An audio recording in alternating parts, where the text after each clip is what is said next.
Hello and welcome. Today I'm going to be looking like my boy Claptrap over there, absolutely dead from this run.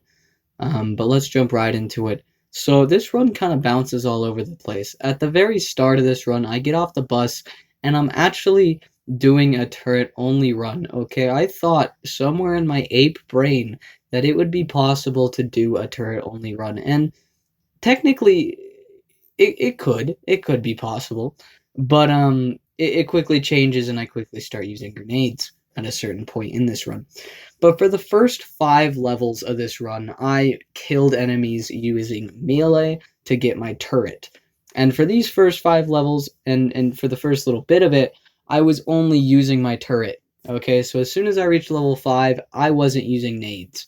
And I tried defeating Nine Toes with only my turret, and it went horribly. Let me tell you. I found an instant problem with my with my plan is that in Borderlands 1, enemies will regain their health slowly if you don't attack them for a while. They will slowly regen health. And this is a huge problem because the cooldown on my turret wasn't long enough for that. So what I had to do, like my cooldown wouldn't recharge before they would be back to max HP. So what I would have to do is this farm where I would kill these skags, exit and save, kill them again, and just keep doing this over and over until I was level 7. And then I came back to Nine Toes. And at level 7, I was able to do it. I was able to place down my turret, and it was finally able to mess him up a little bit. But I was still noticing that this is pretty much going to be an impossible run with just my turret, right? I mean, if I have to make sure in one turret activation I can kill the boss, I realized this wasn't going to be possible. This is when somebody recommended the usage of grenades, and I decided, yeah, I'm going to need to use grenades. And so I started using grenades in the run. And then I fought Nine Toes again, and Pinky, and I don't even know the other guy's name. They're kind of annoying just because Pinky's really strong. Digit is actually not that bad. But with a few sticky bomb grenades, I was easily able to take out Nine Toes. But yeah, the beginning of this run's a little whack since I wasn't using nades. I absolutely destroyed Nine Toes, and then I farmed Scar and other side quests for some levels, and this was proving to be very slow and tedious. Then the run gets a little cheesy, and this run just keeps getting cheesier. I went to Tbone Junction to get some high-level weapons to sell for a ton of money. That way I could buy whatever upgrades I needed, and a very important item that was at Tbone Junction that I could get early on. I could buy a grenade upgrade there very early, which upgraded the amount of grenades I could carry. This is because Tbone Junction is after you beat the game in, I guess the story, and so it sells legendary grenade upgrades. And this makes it so I can carry 8 grenades, which is just massive. It's an absolute huge upgrade, and it was actually what made it so I was able to kill Bonehead, because I wasn't able to kill him earlier. If I would have hit all my grenades on him, it would have worked, but I just wasn't able to do it. So then I come, and I absolutely clap Bonehead's cheeks, and realize the path to Scar is now.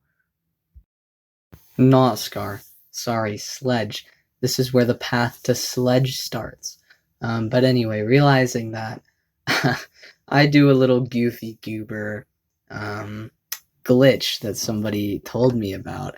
It's called the Merchant of Death glitch, and I know, I'm kind of a heathen for using a glitch in a challenge. Okay, you can hit that dislike button if you want, and comment kill yourself, and it'll make you feel better. If it makes you feel better, I'm okay with it. But yeah, this glitch gives you insane amounts of XP really quick, which I needed for this run. There was no way I would have been able to farm the levels that I needed for some of these fights naturally. It would have taken decades. And because I don't want to be playing Borderlands 1 for decades, even though it's a good game, this challenge was not the funnest to play for years on end. I used the Merchant of Death glitch. And if you don't know what it is, Jolt's dude made a good video on it. You can go check that out. He explains everything. That way, what I'm doing here makes a little bit more sense. But yeah, I used it. It's a great XP glitch. And then we actually get to getting to Sledge. Our first real challenge in the way of getting to Sledge is this roid rage psycho. And this dude was kind of a struggle. He wasn't too bad. I was pretty over leveled for him, but he was still not going down. And I needed a lot of grenades to take him down, and I was having a problem where I would run out of grenades, and then my turret wouldn't come back in time and he'd go to full HP. So I went back, leveled up a little bit more, and my turret was able to take him down with relative ease. So that was really nice. After this, I made it to my boy Sledge, and I absolutely fucking annihilated him. I overprepared a little bit for him. I was thinking he was going to be a lot rougher than he was, so I absolutely annihilated him. It was pretty funny, to be honest. He got clapped. And then I was able to get the ball key. Then I went over and farmed Skagzilla, actually. This took a while, but I knew that Skagzilla can drop a explosive artifact that would be really good for this run. And then I actually got the drop, and I was like, hey, let's go. You can put this on your turret for explosive damage, just for anybody that doesn't know, and it helped a lot this run. Then we get to Mad Mel, or at least the prep before Mad Mel, and this involves hitting cars with my grenades, because my turret would just refuse to shoot these guys.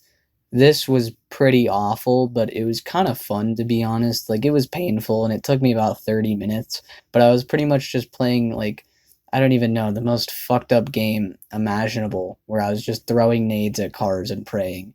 But I was eventually able to get all of them, like I said, about after 30 minutes, and move on to Mad Mel, where I would do this all over again in his arena, and this sucked to do it again, because the cars in this game would just drive in circles like they just drank a whole ass can of ecstasy, and yeah, they just wouldn't stop. And if I ran out of grenades in the arena, I'd have to die and go all the way back to the start to buy more.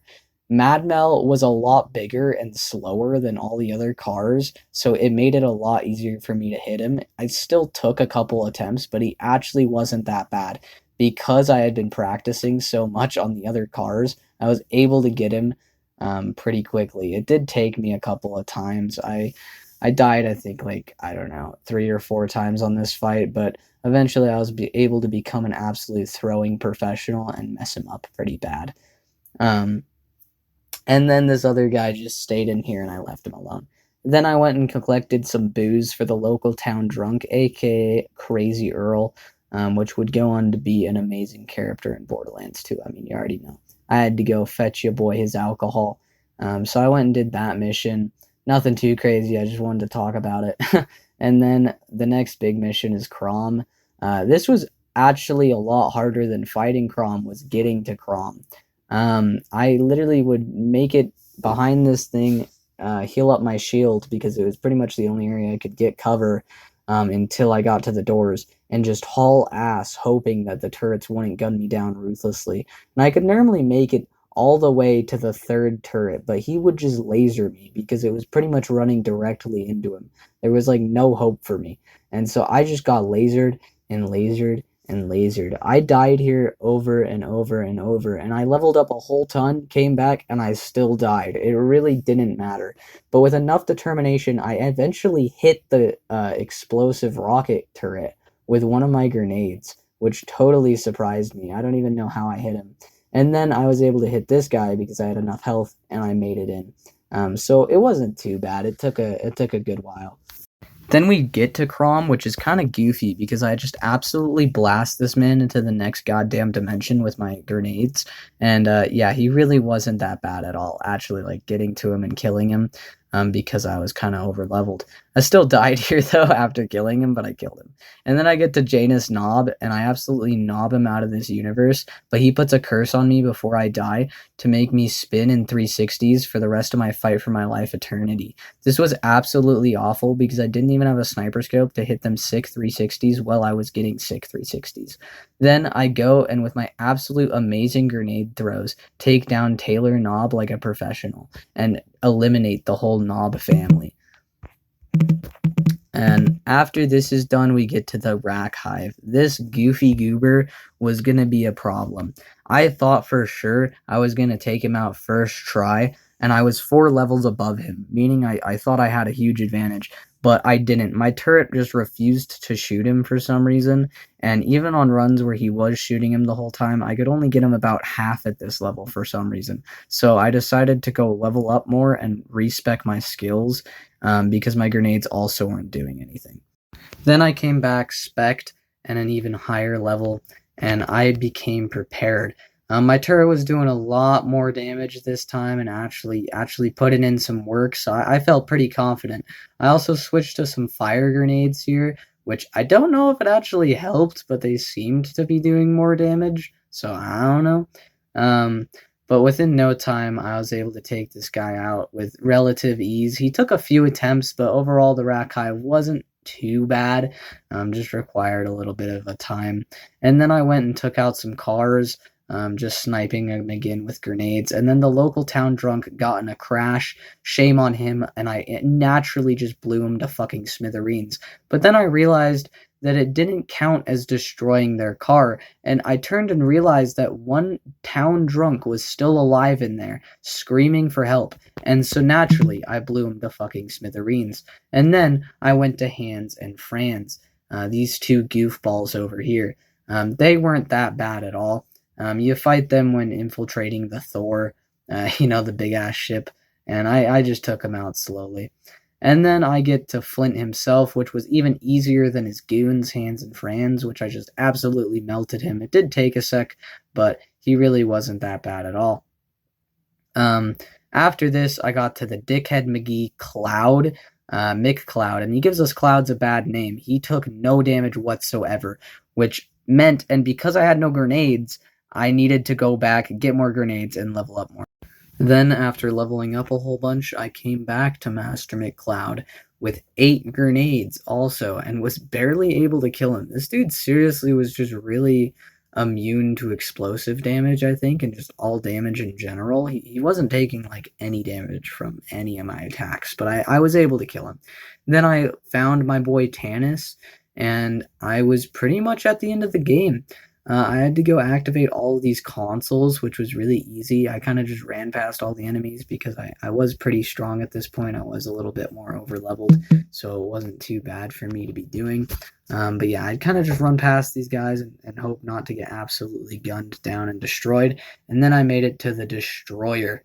This guy was kind of a goofball. I thought he was going to be a lot harder than he was, but mccloud, to be honest, was for some reason harder. Because I was really over-leveled, he wasn't too bad. I was noticing the damage was actually pretty good. It did take me about 3 or 4 activations from my turret and able to kill this guy, though, and it was a lot of running around. And so I was a little worried, but then I died, as you can see. It just said reconstruction there on the side, and even though I died, his health stayed the same. I didn't know about that, but the Destroyer, he doesn't regen health when you die. So this made this fight just incredibly easy. Even if I died, he would stay at the max HP, or the HP that I left him at. And so I was able to destroy him. But thank you guys so much for watching. This video was a little cheesy. I know we used some glitches, but I hope you still enjoyed watching it. It is possible to beat it with only Roland's turret and grenades. If you enjoyed, please drop a sub, or drop a like, just something to show the appreciation, and I'll catch you guys